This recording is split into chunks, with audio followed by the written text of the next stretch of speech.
Get started. Try to stay on time here for everyone's schedule. Up next, we've got a great panel. I want to appreciate our sponsor, RTN, for helping put this panel together, Racetrack Television Network. Again, they're bringing live feeds in mobile, TV, any device you've got. Please go to their website and check them out. So I titled this panel, ultimately accessing our industry stats into the future. I was able to bring together a great group of panelists here to be able to talk about this on different levels.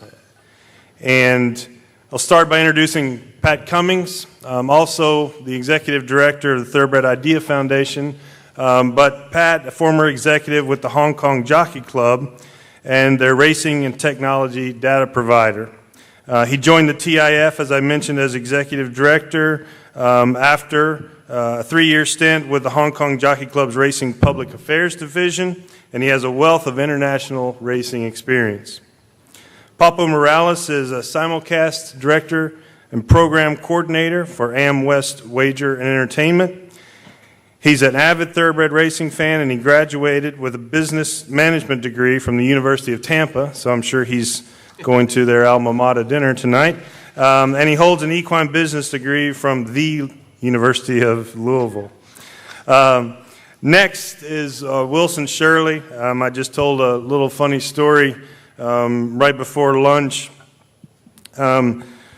Wilson's an independent consultant for more than 30 years, and he's probably been contacted about that much in the 4 years that I've been in this position. I have 5 people on my speed dial. My wife, my son, my daughter, Jenny Reese, and Wilson Shirley. So Wilson, gratefully for me, has always been there to answer questions, help me through the industry side of it, and gained a wealth of knowledge and understanding of the Interstate Horse Racing Act. But he's been advising breeders, associations, horsemen's groups, racing associations, and others in matters pertaining to ADW, simulcasting, legislative analysis, pari-mutuel revenue distributions, and race meetings. So with that, I'll turn it over to our moderator, a man that I don't think needs much introduction, my friend Steve Bick, who began hosting at the races in 2007. At the races is the Thoroughbred Racing's only daily news talk show, and features a roster of leading voices in the game from virtually every perspective. So with that, I'll turn it over to Steve. Thank you. Eric, thanks so much, and hope everybody had a pleasant morning. I heard things were terrific. We'll try to keep that momentum going on a topic that is really tough to get a handle on and cumbersome. It's been kicked around quite a bit the last several years, and with the growing interest in baseball, they called it sabermetrics. The Bill James era that started in the 70s, the analytics that has grown into really an industry of its own and a study of its own. And what business, what sport is more statistic-based and data-driven than ours? And where we are as an industry and where horsemen are in understanding where your statistics that you generate and the owners generate and the bettors generate, understanding where it is, who has control over it, and how it's being disseminated is really at a crucial juncture.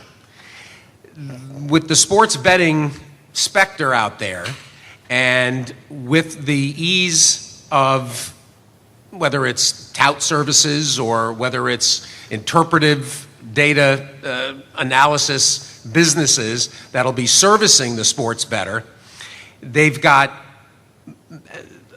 reams, decades, century of information that is being sent out and is going to be available certainly cheaper than the way our information is currently packaged and disseminated, and actually kind of guarded by Equibase and the Jockey Club. That's not to make them a villain in this. Things evolved the way they did, but now we have to ask questions to figure out where we need to be and what has to happen for us to move that needle to put the kind of data out there that interested horse players will use and will figure out how to use. And with that as an introduction, I'll turn to Papo first, and we'll get everybody's initial thoughts about where the data discussion is and where it could go. And Papo, as a merchandiser of Signal and having a client base that can utilize information, a lot of ADWs are basically giving players free past performances, so there's a big percentage of player out there that isn't paying anything for some of this information. But explain and give us a feel for where you are and where your business is on this question. Steve, good way to get the conversation started. First and foremost, I mean, not only do I work for an ADW, but I'm also a pretty, not a huge horse player, but a decent enough horse player. A large percentage of my salary does go through the windows.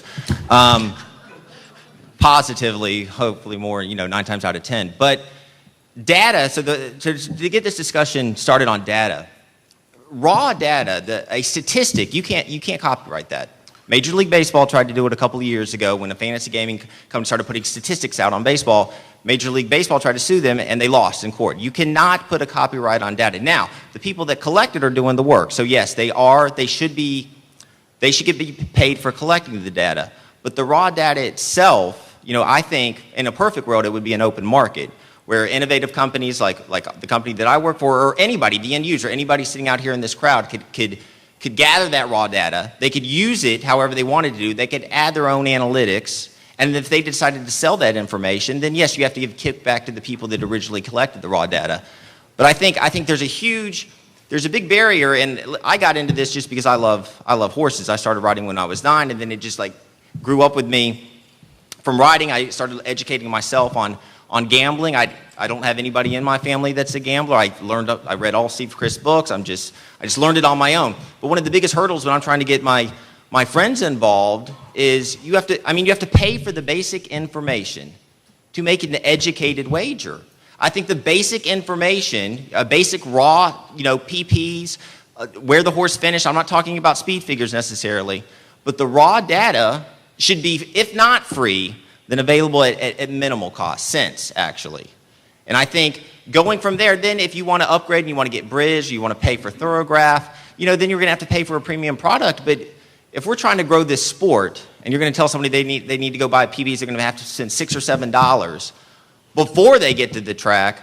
And then when they open the PPs, it's like showing a roadmap to a 7-year-old. They don't know what they're looking at either. So I think through innovation, if you allow companies or freelance individuals to access the information, then who knows, 10 or 12 years from now, maybe 5 or 6 years, you could have a different style PP that would actually appeal to the masses and not just the core group of horse players who we need. We need our core group of horse players, but we also need to grow the game. And if you want to appeal to 20-year-olds, analytic guys like me that come from a commercial lending background, I love numbers. There's got to be a different, we can talk, that's a whole separate conversation, but there's got to be a different way to show those raw statistics. Pat, Thoroughbred Idea Foundation issued just on Monday a new white paper that focused on the topic of data and its retention and the protective nature of Equibase and the way they have approached it since the inception. Provide a snapshot for everybody of where that current status is and what you perceive, and certainly your Hong Kong experience, given what is available on the HKJC website, for free to any horse player is, I mean, just a profound and voluminous set of statistics and second-generation statistics. But give everybody the executive summary, Sure. at the least, of what is in your mind on this. So, thanks, Steve. As was alluded to in the earlier panel, and now we issued a white paper on Monday. The title was Embracing a Future with Free Racing Data. And the four main recommendations that came out of that were that Equibase should offer free raw data feeds. And if you don't know what a raw data feed is, it takes all of that information that is bundled in the final product you see in a past performance, but it's basically just a raw file that someone with some tech savvy can then parse and use that information to make all sorts of greater analysis. That's the very high level. We also suggested that they offer free basic past performances, as Papo alluded to, not with speed figures, not with sheets, just the basics, the box score, but to give people that opportunity. A purchase of a past performance product does not mean that person's going to wager. So we put up a barrier to entry to wager, whether you're at home, whether you are at the track, that if you want to become more informed, you have to pay to become more informed. And we say, release those shackles and turn that into a marketing expense. And we also suggested that Equibase and frankly other industry organizations partner with universities and put the modern analytical processing power to work on the data. And we also argued that racing's data has more value than a lot of other sports. And we don't always think about this. Think about baseball, think about football. They are operating, the people that are pulling in that data are working for a team or a league. In racing, every piece of data that we have also comes with a financial market. It comes with the public's assessment of that particular day in terms of odds, pool sizes. To me and to the analytics generation, that basically doubles the value of racing's information. It makes it far more compelling to want to get into it. Our recommendations were based on the history of where Equibase was. Equibase was an absolute necessity when it was founded, and it's still a necessity today. It's great to have an official data provider, but there was a massive concern that the daily racing form, which had changed hands multiple times, was eventually going to give up the game, and that racing needed to have its own source of official information. Well, that box has been checked, and a job very well done since then. What has changed is the market. From 1990 until now, if you go back and you look at the early statements in the founding of Equibase, the story was this was about educating fans better, allowing the bettor to make more educated decisions. Now, the bettors are far fewer, and yet the analytical processing power of the potential customer is far greater. And I will offer you just one anecdote at this point. I know a group that's a professional betting syndicate that does have access to the data. And they went through the data. I've actually told this story, I think, on air with you, Steve. They went through all of the data looking to try and find where a chart caller used the word prevailed. Now just think about what is happening in this example. They are looking for the use of a single word in 40,000 races a year. That's 400,000 opportunities. It was more than that, in fact, over a 10-year period. And they were looking to see what happened to horses in their next start when the use of the word prevailed appeared in a comment. Because they believed, this team believed that that word was indicative of a fully exerted performance by the horse. That if the chart caller decided to go that deep and to use that word, that it was a headlong stretch duel and the horse just nailed it on the line, all out. And then they wanted to see how they could then affect their betting model, their algorithms for horses that were coming back off of a start where the term prevailed was used. Now, this is a group that is already in the market, that is already participating, that is putting the data to work for them. What if this was available to all of the quantitative analysts that are out there, to all of the universities? I just spent 2 weeks ago, I was at the Sloan MIT conference in Boston where 3,500 people got together to talk about sports analytics. And they talked about baseball and football and basketball. They talked about curling analytics and poker analytics. We've got a great game. We've got a lot of data. And to make it a little bit better, to encourage an inspiration in the market and in the analysis, our organization, and I think a lot of people in the sport, want greater participation. And we think that a great way to do that is to offer that data, as Papo said, free or at a very, very reduced price point to engage that community. On that topic, and as part of a conversation I had with Wilson, there was a panelist that we had hoped that would join us today by the name of Robin Howlett. And Robin, is anybody who's familiar with the name and his experience of what happened last year? So you were right. Wilson didn't think that this was going to be widely known. Robin Howlett is a software developer, software engineer, and he went into the charts for 10 years and created one of the analytic models that Pat is referring to, and created not a product, I don't want to call it product because he wasn't looking to sell it. He was using what they call the open source methodology to allow people to utilize his algorithms and mine their own data, just what Pat and TIF were suggesting. And he put a cute name on it called Handy Capper. And he played around with it for several months after refining it, and he put close to 3 years of work into it. And then he more or less opened it up to a handful of people, and you know, there's a coterie of Twitter-based horse players and fans of the game that are very in tune on this topic, and they've been kind of leading edge on this in the Twitter era. And they used it, they were having fun with it, and then of course, the Jockey Club got wind of it and immediately sent Robin Howlett a polite cease and desist.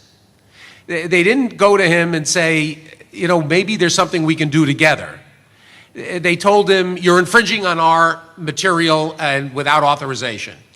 And I mean, they weren't particularly heavy-handed about it, but enough so that when we wanted Robin to come here and talk about his experience, he said he's basically so put off by what transpired, he really didn't see any, he thinks maybe he'll come back to it in the future, but he was really not in the mind and you know, feeling like he's got anything to tell the industry that was really unwelcoming to what on his part was altruistic and was basically designed to help people enjoy the game more and understand it better. And you would think that formula, helping people understand the game and make better bets and you know, what better way is there to enjoy the game than cashing tickets? If the Jockey Club feels that that's an infringement on their mission, then they're really out of whack with the realities. And this is just, as I want to turn it over to Wilson, but this is a real problem at Arizona, Pat. We had this same discussion, and I tried to basically summarize it by saying, is this the message that we want to send as an industry, that inquisitive people like this, that we don't want them interested in our sport, in our gambling product?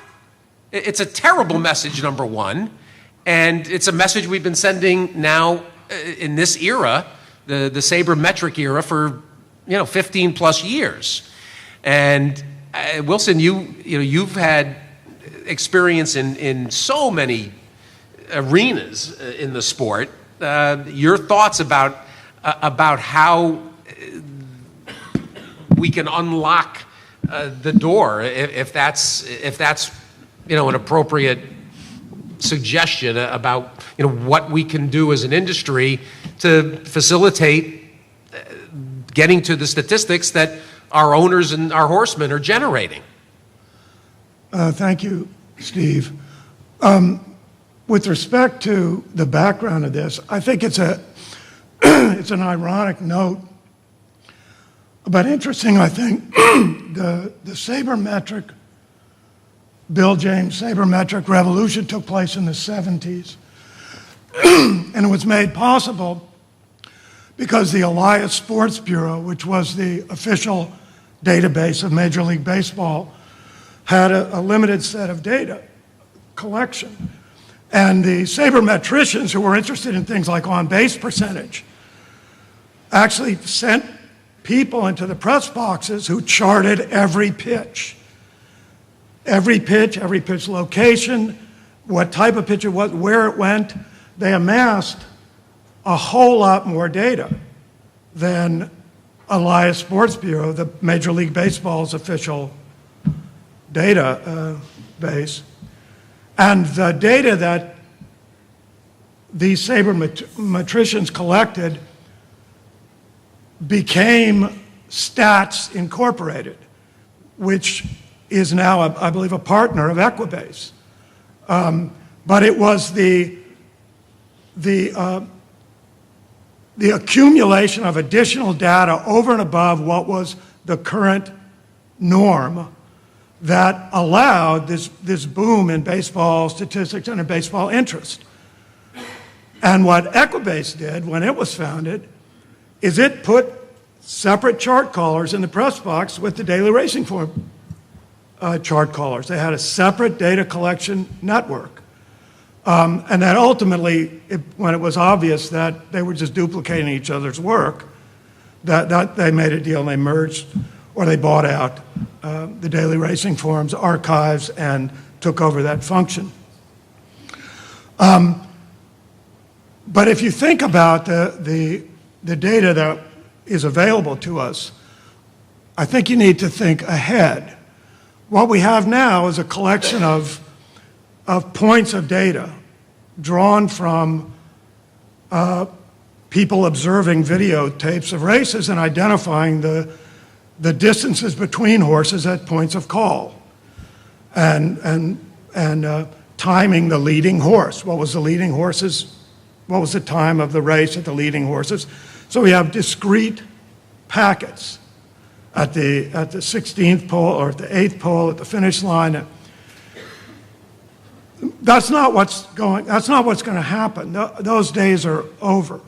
Over the next 5 to 10 years, it's inevitable that the collection of racing data is going to be automated, and it's going to be, I don't know exactly what it's going to be, but it may very well be something like the kind of video processing that you see now on NFL broadcasts, where they show a play and then they rotate the whole play around in a circle because the graphics processing can manipulate all that.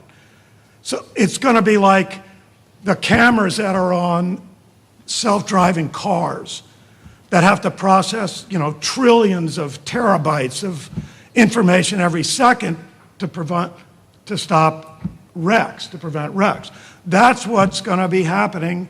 That's what's going to happen in the charting of races if we're going to be able to compete with professional sports that are going to be utilizing these new digital processing tools to deliver their sport to customers, combined with statistical readouts on a real-time basis, which is they're going to be doing that, and you're going to be looking at the football game on your phone because in 10 years there'll be 5G networks everywhere. So the amount of product that's going to be delivered to people's devices that every major sport is going to capitalize on and take advantage of is going to mean that we are going to have to develop statistical and tracking products if we're going to be in the same ballpark as other sports.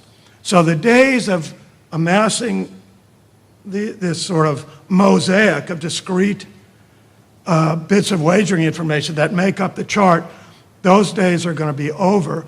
What they're going to be tracking the continuous performance, the continuous movement of every single horse in the race.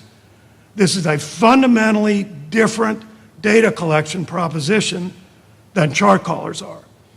The chart callers are looking at the race and the position of the horse in the race.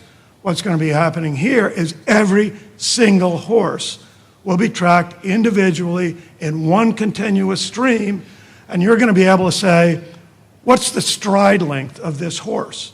You're going to be saying, is this horse accelerating now? What is the average rate of speed of this horse over any distance of ground during the race? That the data will have all that in you. And it's going to be a real task, I should think, to be able to transition the standard chart into, or to utilize the new data stream and package it in a way that is recognizable to horse players. But it's going to be, it's a great challenge and a great opportunity for developing data as a way to deliver the sport to the public. And that, when you say that, it does a tiered layer of standard, premium, and super premium statistic. That might be the angle, Pat. Is that potential? Is that a way to go to Equibase and say to them, why don't you make it a Chinese menu?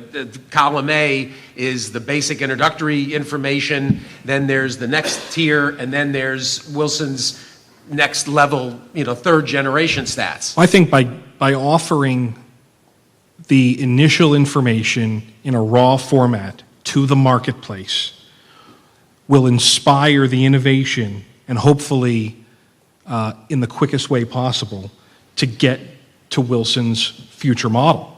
That this will, it was with the sabermetrics era, once that became digital, the speed with which everything happened to create new statistics for which baseball is now analyzed, it's exponentially increased.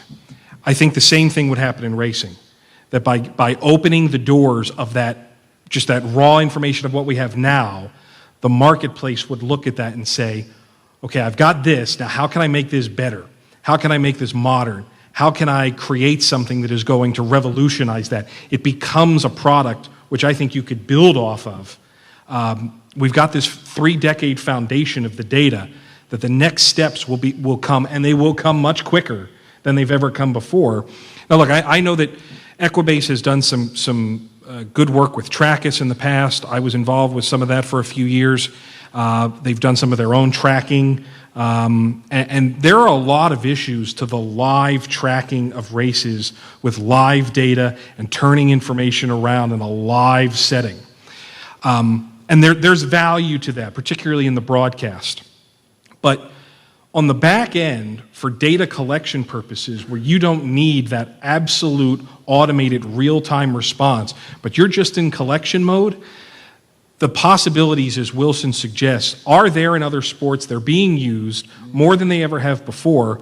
We want to play this game. We want to be a part of this market. And if we are a part of this market, and the quicker we become part of it, I think there's a direct relationship to better participation, to wagering. And it's funny, on that topic, when I've been asked over the past, well, now it's close to a year when the Supreme Court decision came through on sports betting, and we had been tracking it, particularly with Dennis Drazen, for the whole 7 years. And every time Drazen lost in court, I'd have him on the radio, and we'd say, Dennis, what's going to happen next? Well, this is the next level. And you're still confident? Yes, we're going to get to the Supreme Court. We're going to win on this basis. And he was right. The interesting portion of that, to me, is that there's all these people that have been the pent up demand to bet sports, and they think it's going to be easy. I'm right all the time. I get Marymount +5. I'll nail it. I'm going to go on. I'm going to be the next. I'm the next. Jimmy the Greek.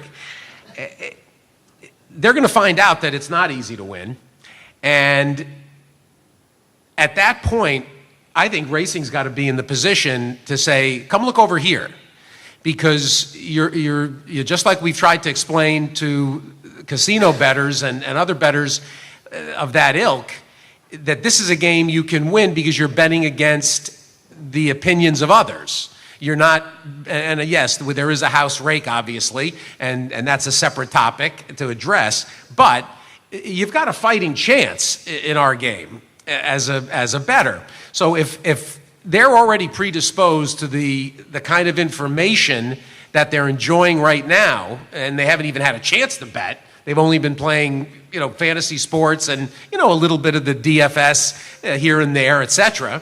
And, the ones that have access to Vegas and so forth and parlay cards, they've been playing. But if we're in a position to provide them with the kind of information that's going to make it easier to approach the game.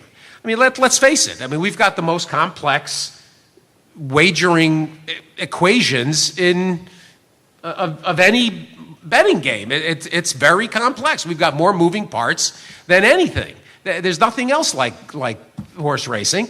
And, even in that arena, and Wilson, this is something you can address too, because you've seen it. And Pat, I know it's a pet peeve of yours. The fact that there's some things that we're not even doing well enough going into this, between confusion over run-ups, the about distances. It's 2019. Why are we running about distances at this point? The inability, using teletimers that haven't changed since the 50s. I mean, there's some things that we've got to take care of in a rank hurry to even get on a level playing field to get to the next generation statistical discussion. I presented this number in December when Belmont had run a race at 1 mile and 5/8 in October or something, and they set a new course record. And the old course record holder was Man of War. So that record stood for a long time. And I went back and I found in the old DRF archives, which are great if you haven't looked at them through the University of Kentucky, they're fantastic. A lot of fun to go back and look at them. But they had 1.5 miles sectional time in 1920 in the chart for that race. So 90 years ago, they told you what the 1.5 mile time was. In 2018, they didn't have the 1.5 mile split in this race that was run. It was an overnight stake at the Temperance Hill, I think, or something like that at Belmont. They didn't have the 1.5 mile sectional time. That's a problem. So, something else I've talked about with Steve before, which just boggles my mind, and horsemen in particular have to be very concerned about this. When they put in the condition book, the race is at 1 mile and 3/8, and they don't start the clock for the first 10 seconds of the race, and they time the last 1 mile and 3/8. Your horse didn't run 1 mile and 3/8. That race wasn't 1 mile and 3/8. The timed portion was 1 mile and 3/8. But they ran a grade 2 at Saratoga this summer that was probably closer to 1 mile and 7/16 with about 100 foot of running. That's bad for everybody. It's bad for the bettors, it's bad for the trainers, the owners, the people who thought they had a horse that could maybe stretch from 1.25 miles to 1 3/8 miles. Maybe we're going to take a chance today. And you find out that the race is at least a 1/16 of a mile longer, almost a full furlong longer. So it's that sort of element that I think is part and parcel of this entire discussion, that it is not just about opening the data, making it more available. It's about innovating with it in a timely fashion that people can use in a modern way, and letting the free market dictate what's best for the bettors and the customers and the owners and the trainers and the people who are using that information to make decisions about where I place my horse or how I bet on my horse. Papo, I'm curious, what does AmWager provide your subscribers, the users? Well, free goods. I mean, I encourage everybody to check it out. So I'm not, just up here talking about it. But I've used all the major platforms, ADW platforms.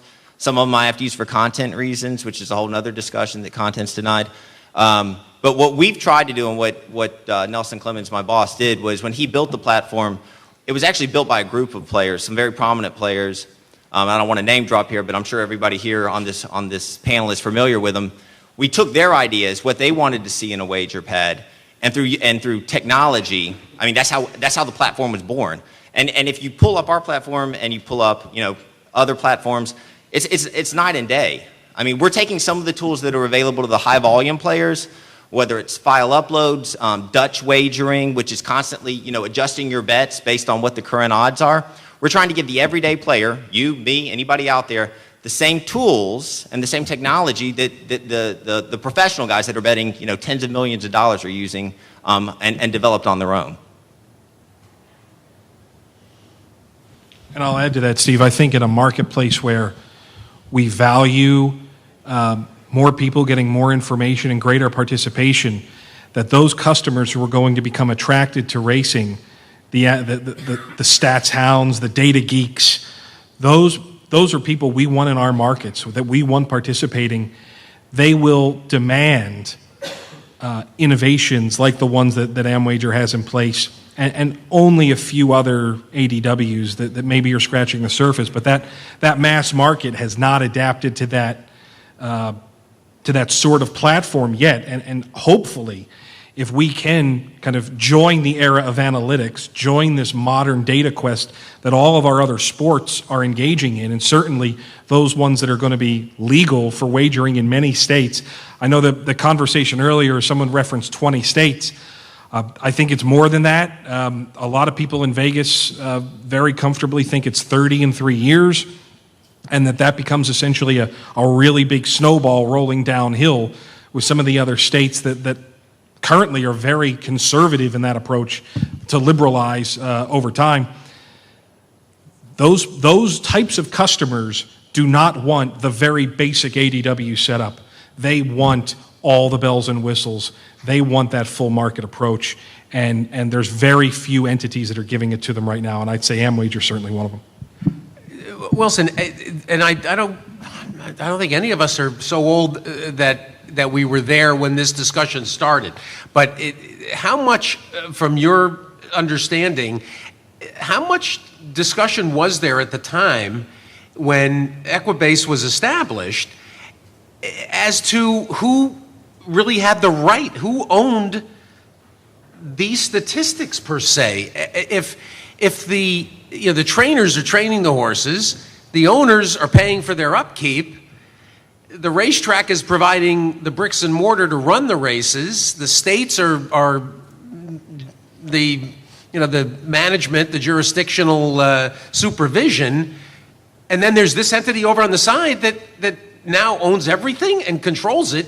How did that come about, and why, and has there ever been? I know that Ed Bain fought almost his entire life against this, and lost repeatedly every time he tried, in a Don Quixote-esque manner. But from your understanding, what's the background on that discussion? Steve, I don't know what the background on that is. When when Equibase was formed, I don't remember, I was in California at the time working for the California Horsemen. I don't remember any discussion whatsoever with the horsemen's groups. They certainly had discussions with the tracks. And to bring the, yeah, there you go. But I think that there's a difference between having chart callers reviewing videotapes of races and writing stuff down and the automated tracking, digital tracking of every horse in the race. The difference is that the chart caller is giving a picture of the race as a whole with specific points in between. What's happening now is going to be that the performance of each individual horse is going to be tracked. So the question arises, who has the right to that performance data? Or rather, more specifically, does the owner of that racehorse have any proprietary right in the record of his horse's performance in the race? I think the answer is absolutely he does. I would agree. Now, most horsemen's groups have agreements with their tracks with respect to media rights that acknowledge that the owners of the horses have a right to the image of their horses. I don't know that there are any horsemen's groups that have an agreement with their tracks with respect to digital rights. That is, and if the individual owner has a right in the record of his horse's performance, what can he do about it?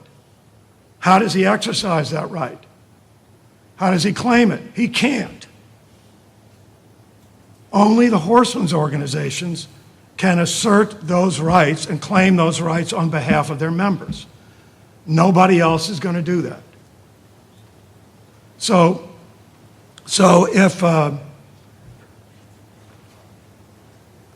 if the horsemen's groups can say to their tracks, you're going to have an agreement with us if you are going to allow a data collection service to track our horses.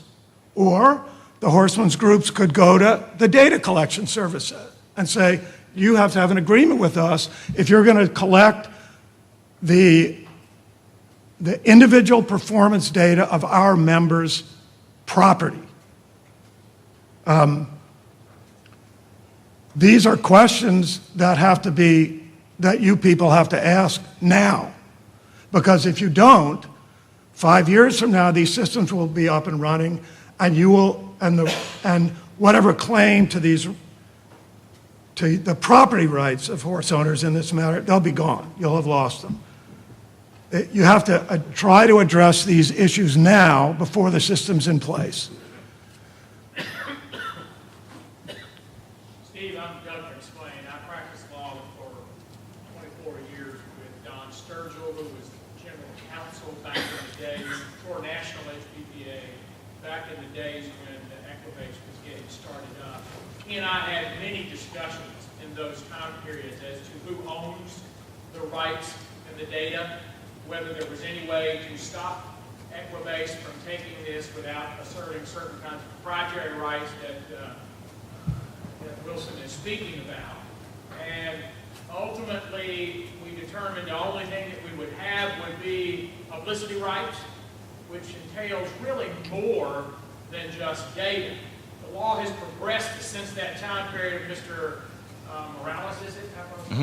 I think is correct. Since the days that we first analyzed those issues back in the 90s, the law has become pretty clear in other sports that data per se is not capable of being owned if it's collected and done individually. Now, that stated, that doesn't mean that your point, Wilson, that horsemen, to the extent you're dealing with the track, and the track is permitting that kind of data to be collected, that you can't collectively negotiate about it and assert a proprietary interest through the contracting process. But when third parties are coming in, or if it's being collected through satellite or other kinds of way, it's just pure data. You don't really have a contractual relationship with third parties collecting the data. So under those data laws, cases that have come down to Mr. Morales is talking about, it's going to have a hard time asserting and making them treat that data as belonging to the horseman. But at least to the extent that the tracks are participating in the process, it needs to be asserted collectively through that contracting process.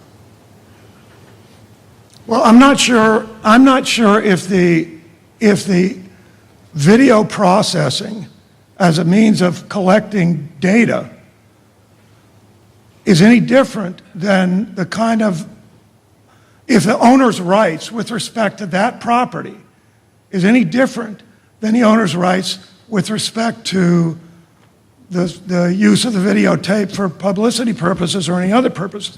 These are questions that you all need to ask. Does a baseball player have, in his agreement with Major League Baseball, is there any recognition of the player's interest in the statistics that Major League Baseball is collecting and disseminating to market the sport? That'd be in their collective, that's got to be in their collective bargaining agreement. Right. With their images on Topps cards and all that stuff. Exactly. Right. Same with football. Same with, why should horse racing be any different? The owners of the racehorses own the property. They own the talent. Don't you think that by me entering my horse in a public race at Oaklawn Park, that there's at least a legal question on whether or not I've waived the right to the ownership of that type of information? I think that's precisely a matter of your contract with Oaklawn Park. It's more of a legal question than it is a matter of contract. Do you think it's a condition? I was going to say. Of a condition established by I think the question is, Oaklawn says, no, you don't have any right there. You waived it when you entered that race, that anybody could have collected that data when you ran that race, and you waived whatever rights you had. I think that's a serious point that you're going to have to argue when you start fighting that battle. you're going to have to argue it. It's the horseman's or it's. Well, if there are proprietary rights if an individual owner has a proprietary right in the performance of his horse and the record of that performance, the coverage of that, then it's up to you all to assert those rights. It's up to you all to guarantee and protect the individual rights of the owners. But the most important word you said was If you got. It's never been determined whether or not we have any right, Doug? Well, you're both right. To the extent that it's a claim to a proprietary right and it gets bound up into a contractual protection with your racetrack, it becomes proprietary in that contract. But in absence of the contract, and if you don't have an established proprietary claim, all it is a claim, and if you sue on it, as has been happening in other sports, the data per se is, like you're saying, waived, and the person who collected it, it's in the public domain, and you can't claim ownership in data that was collected by somebody else. We still have a claim, though. And we have a claim as horsemen, and the only way to put flesh and bone on that claim is to bind it into contracts with the racetracks, or whoever's collecting the data. But the problem is that we don't have contracts always with whoever's collecting it, we certainly have it with the tracks. But does any HBPA have that contract with any track? They come, I don't know, I'm not aware of anybody actually having that in a contract on data, per se. I am aware of several horsemen's groups that have got media rights clauses. And if you've got the media rights, you're one step away from going on to the next level.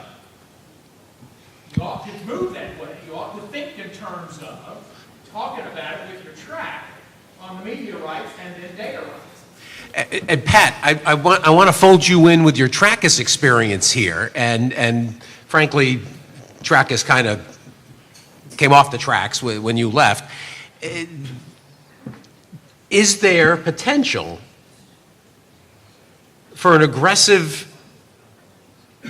jurisdiction, let's say NYRA, to put in a next generation tracking system along this line collect their own data and provide that avenue in an area that's unrelated currently to Equibase, that they could then give to Naira Bet's customers for a marketing advantage, and give to whether it's a team in-house or whether they offer it out to people to play with.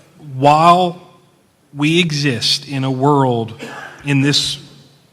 on this continent with data and its pricing the way it is, weaponizing it for the positive in some capacity would certainly be an option, I'd say, without question. Now, Trackers provides certain benefits to the race viewing experience.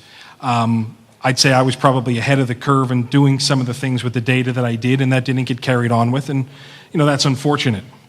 But for a jurisdiction, I think Naira would be a very good example of one. I think Woodbine would be another example of one. Woodbine in particular, a very insulated market, but frankly, Southern California, they're kind of out there on an island. I think those sorts of jurisdictions, because data in itself isn't valuable until you have more of it on the same horses. So in an island-like jurisdiction, I think it becomes more and more valuable. It's very tough for a track that's running, just say, only 3 months a year to have a proprietary data tracking product on their own that becomes valuable and sellable. Naira runs a year-round product. I think it's far more valuable. Woodbine runs a very long product, and I think about 94% of horses that start at Woodbine made their previous start at Woodbine. It's very valuable within that sort of community. Smaller tracks, there'd be a lot more upfront costs and whatnot, but until a track, I think the short answer is yes. I think there is a great opportunity, and there is nothing that would be limiting a track to try and do something different, especially when the industry's existing organizations are not operating in the exact same space. That if you don't have somebody that's recording stride length, like Wilson referenced, which is being used on the sales front, I know a lot now these days. With the Smart Quartz product, that Third Stride. It hasn't necessarily bridged over into racing, but certain people have used images from racing to try and delineate information from that. I think there's opportunity there. If I could, I just want to pivot back for 1 second to a kind of the macro data perspective in this dialogue that just took place. There was that situation at Oaklawn just recently about whether or not a horse was eligible for the race in which it won. And I guess it was the stewards determined the horse was not eligible, and they lost the prize money. Horse players are finding themselves now, more than ever, asking questions. How did this horse qualify for this race? And I think we see it pretty frequently because the race conditions are like Bible passages, okay? And they don't always make it into the form, the full duration of the comment. And I found myself looking at races. I don't normally look at races on the West Coast much. It's not an area where I tend to play, but Santa Anita was basically exempting if you had won allowance conditions at Golden Gate.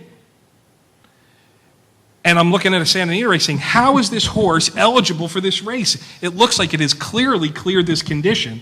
And I'm reading the text in the form, and it is not making it clear that, we've exempted a Northern California win in this condition that you can run here. So the horse players are looking at, a huge passage of what the conditions are in the short comment, or in the short form, the race condition's this long. And it doesn't fully explain how particular horses have gotten into races. That has to be a mind-numbing process for owners and trainers trying to find races and fit in there. And I think that is also felt on the horse player side, that we have expanded the information so far that in a case like Oaklawn, they didn't realize until after the race was run that the horse wasn't eligible. And that happens every now and then. It's happened before. Yeah. But is it the fault of the owner? It was allowed to happen. No, it's the racing office. It's the racing office. It's their responsibility when a horse gets entered to be able to say, think about it a minute, look at what the horse has done, and say, no, that horse isn't. You're not eligible for that. That's a racing office error. And I know I heard that some tracks are eliminating allowance conditions that were won in Europe, in England in particular, because prize money is so terrible. Right. that if you had won, say, a polytrack race at Wolverhampton, a non-maiden race, that they're exempting it from the conditions because it was because of prize money, because it was so little. So it's a good thing, but the horse player isn't exactly having that explained to them, because it's not easy to do it in writing and in the text. I want to get to more questions too, but I want to kind of float out to bring it back to the original premise, which is the idea that the white paper in particular, and what people have been clamoring for. We've got any number of existing second tier. I won't call it the next gen, but there is second tier use of the data from people that are buying, from Equibase. I mean, Jerry Brown with Thorograph, and originally Len Ragozin with the Ragozin sheets. Then you think about the innovators that Mark Annenberg with the Timeform, the Optics EQ product, all of the software. Anybody that developed a software program, the black box, and all these different ones that exist, and they are paying, and the question came up, well, if there is a next step in this and there is free data, what happens? Do they get a discount? Do they get it? Do they get a certain percentage of theirs free? There's a couple of those points, because I started this by saying we don't want to make Equibase a villain per se. Do they operate heavy-handedly? Yes, they do, and it's unfortunate. But I think we've got to encourage a spirit of cooperation to get them, to think about what the alternatives might be. Is there any possible way to guess what kind of handle influence this kind of release might? What the potential is? Can we quantify it? Yeah, this was slightly touched on earlier, Steve, in one of the morning sessions, where I think Corey Johnson suggested maybe if handle was up an extra 100, 120, 150 million dollars, the tracks would recover the dividend that we estimate is being paid out. And that's like less than 1% bump. So we didn't have a lot of numbers to work with in our paper, and so we didn't want to make some outrageous claims or projections that we couldn't back up with a greater financial picture of the situation. But we did say if handle were to grow a couple points, that would make up for at least the dividend that is paid, or that we know in 2008 was paid at about $3.6 million. And a couple more points, maybe not even, would cover the cost of collecting the data. So the organization is a partnership between the TRA and the Jockey Club. The TRA in particular and their members will benefit from increased handle. Some of it through ADW, some of it through on-track wagering, some of it coming via host fees through the ADWs. I get that. The number one goal in this industry should be to increase handle. If we grow the betting on the business, we will make everyone wealthier. We want higher purses. Owners want it, trainers want it, breeders want it. Everyone wants higher purses. How are we going to get it? Get more people to bet. Relative to your point earlier about sports betting, one of the things we suggested in our last paper on sports betting was that, and Craig discussed this in the earlier session, fixed odds on horse racing. And we even threw out a really kind of crazy example. Put up a photo finish camera at your track's half-mile pole and start taking bets. Who wins at the half-mile pole? Or if the half-mile pole's on the turn, the 5-furlong pole. Start tailoring data to races that end at the 5-furlong pole at your track and offer fixed odds on that. Now that's mind-blowing. That doesn't happen. But it happens in sports betting every single day. And a stat I heard just recently, FanDuel, which is TVG, which is Betfair, which is Paddy Power, whoever they are, 70% of their mobile betting in New Jersey is in in-play wagering. They don't put a W in the column of your baseball team or your NBA team at the end of the first quarter. But by gosh, they pay out bets on who's winning at the end of the first quarter. Why isn't racing flipping the script? As someone said in the earlier session, we have more iterations of races than all of the other 4 major sports combined. You could put college sports in there too. We still run more races. What if we had double the wagering opportunities, triple the wagering opportunities by looking at our sport differently? And one of our challenges in that paper was to the horsemen's groups. The tracks don't necessarily care if you have fixed odds wagering on horse racing, but the horsemen need to care the most. They need to be the one to push ahead the dialogue. Because if your track has a casino attached to it and has a license to take sports betting, they're going to take sports betting. They might not take fixed odds wagering on racing unless you say, let's develop a pricing model for this. And you know what? Unlike the rest of the leagues who are clamoring for some sort of integrity fee, racing has it naturally built in through the Interstate Horse Racing Act. Okay? You're guaranteed a piece of it, and it's not limited solely to parimutuel. The wording mentions parimutuel, but it doesn't limit it to parimutuel. So there is a chance to go back home to your home jurisdictions and say, let's come up with a way that we can get a piece of this. We'll work with some sort of provider, some fixed odds. I tell you, there's a huge industry of it in Europe. They'll be happy to come over and be a part of it. And let's figure out a way that we can offer new types of bets on our product. And maybe, Wilson, we can even sell it across state lines.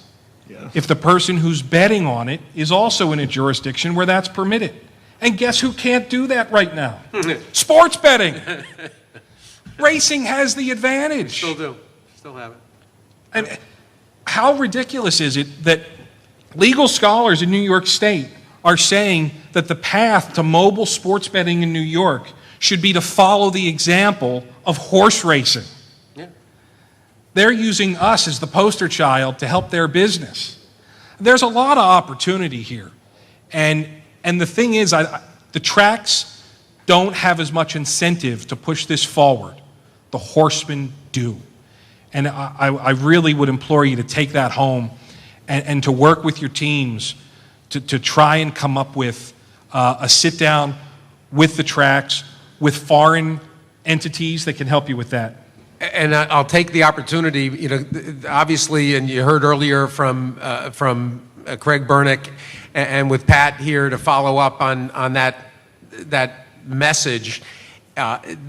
They're available to help you, and they need your help in your jurisdictions. Pat's working on this breakage project, trying to convince jurisdictions to end breakage, essentially. It's time for that.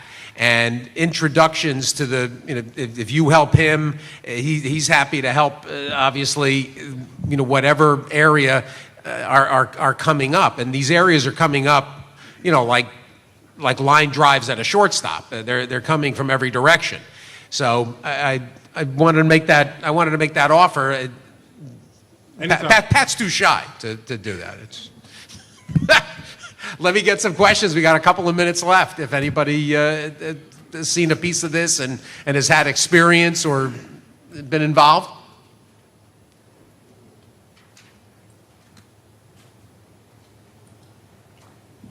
Papo, some final thoughts on there we go.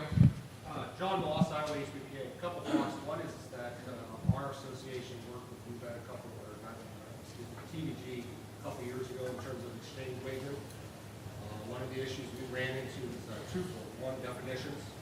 And as you start talking about fixed odds wagering, one of the issues we run into, at least in some jurisdictions, is we are intimately tied to the term parimutuel. So the Interstate Horse Racing Act is great because it's just tying down fast. In some of our states, we do have that difficulty and that flexibility. So then we have to come in and change the definitions, and just by the virtue of that fact, I'm not saying we haven't tried. We've also looked at an issue about the fact that the way that those models are presented, when we kind of get more into the weeds with exchange wagering, we were having that difficulty with the ultimate bottom line in terms of where those monies ultimately could or couldn't go, just because of the fact that they would stay. It was almost kind of like a sports wagering situation where it's one-on-one. The monies would actually stay with the winner, and if that winner was in a different state, might be a possibility we would not, even as the host state, not receive any money back. So in theory, the wagerers in the state of Iowa could have bet $1 million. That $1 million could simply transfer to the state of New Jersey or wherever else. We had all agreed, we all worked with exchange wagering. We might actually not make a percentage. And us in the racetrack, we're cooperatively trying to get this to work out. We're not successful, or at least as of yet, trying to work out a model of TVG and exchange wagering. That's going to be beneficial. So we actually, one of the few areas we've worked very well with Prairie Meadows on, both came to the same conclusion that this model's not going to work. But it also has to do with the fact that a lot of us have to change definitions. So pari-mutuel is one area, fixed odds, we can start talking about that. And also, even to try to say exchange wagering is a form of pari-mutuel, I had to change definitions. When we start doing that with some of these legislators, it starts getting a little too complex. And then also when trying to show it to them, it's not quite the same as walking up to a window and making a bet. Because the exchange wagering platform is going to have to be totally on some sort of interactive screen, because especially with the in-play wagering, which is something we thought was going to be great. Again, it's still it was a step too far for a lot of legislators we were talking to. Some of them are very on the forefront, others unfortunately, especially in rural states such as myself, that was just a step too far. So we kind of had to slow down, step back. We're in the process of doing sports wagering. Again, that's a concept that's been out there. They're all aware of it. They understand it. They look at it as more of a situation of bringing something into the light that has not been regulated. We want to get rid of the illegal bookmakers. I don't really have that argument in place to try to say, well, let's start doing exchange wagering. I don't have that in place when I say let's use fixed odds wagering. Other than say that's going to increase the productivity and the potential handle that we can on the sport to try and increase the person's so-called economic output. I know we'll hear from an expert on this later today who I think will be able to frame this a little bit solely on this topic when Michelle Fisher speaks this afternoon. I certainly commend Iowa and a few other jurisdictions who are trying to do this. And as Steve alluded to, we're trying to work specifically with New York on breakage. And if anybody out there, if your horsemen's organizations get breakage or a piece of it, I'd be happy to talk to you about why we think it'd be better to give that back to the bettors. And you get more on the back end. But it's worth the fight. It's worth the time. And it's going to be worth the hassle to get through those walls. America does not have, it's starting to get it, but we don't have a great history in terms of wagering dialogue. It's endemic to Britain.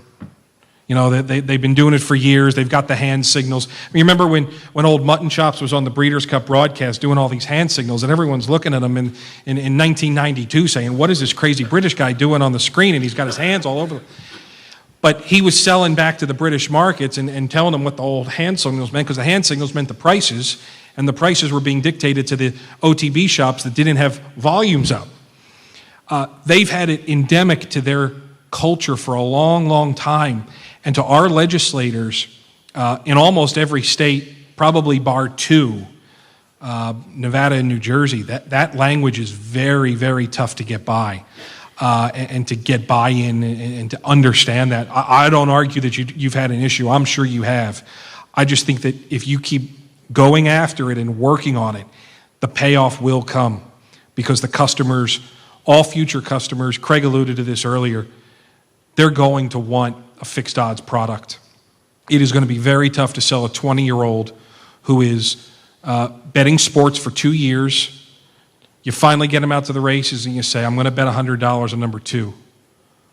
What price did I get? Let's wait till 30 seconds after the race starts and I'll tell you what you'll get if you win. That model's not going to fly next year, 3 years, 10 years down the line. They need to know what this opportunity is and to quantify it. So it's worth the fight. Matt, are you saying that fixed odds betting is not pari-mutuel? It's definitely not pari-mutual. The reason I ask that is the constitution when I'm involved in the state only allows horse wagering on pari-mutuel betting. So you're saying that would not be allowed under that constitutional provision? It depends on the structure, and we'll wait for the fixed odds discussion. But there, for instance, in New Zealand, their fixed odds operates in a parimutuel parameter.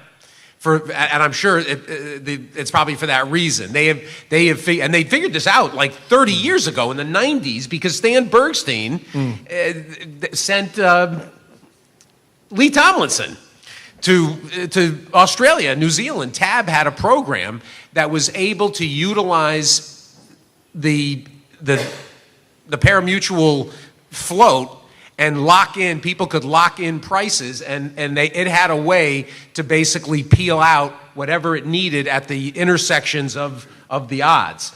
And so it internally, it's a parimutuel system, but for the public's vantage point, it's fixed odds. Necessity is the mother of invention. Yeah.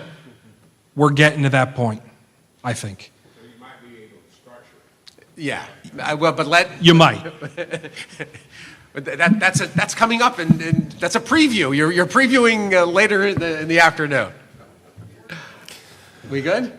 We're good. Listen, I want to thank Papo and absolutely. Pat and I built in a break right after this panel for this very reason. I want to make sure that everyone in this audience has the opportunity to pull from this expertise and be challenged, which I think Wilson has done.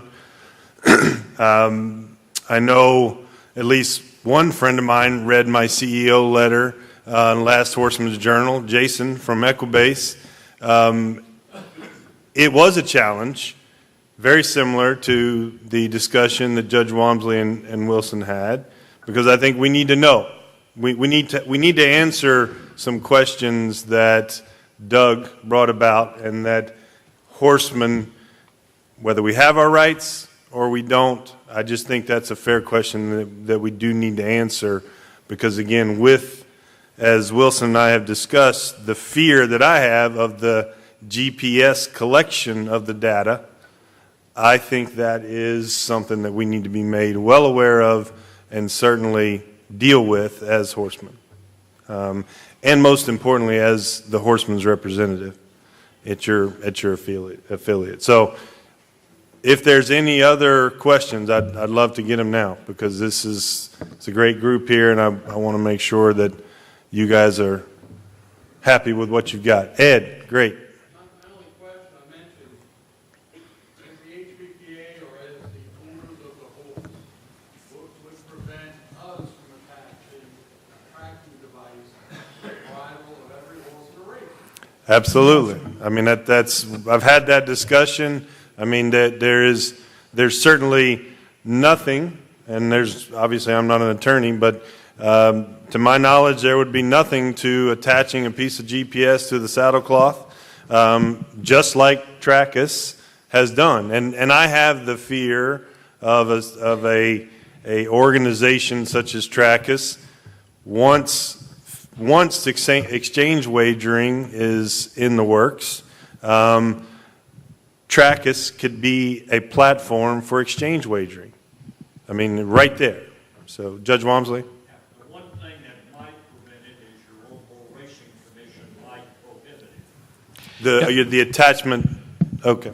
Eric, I wasn't involved with it in the early days of Tracus, but I know, I certainly know it from having been there, and the stories that I was told from back in the day, which was the racetracks were paying to install Tracus.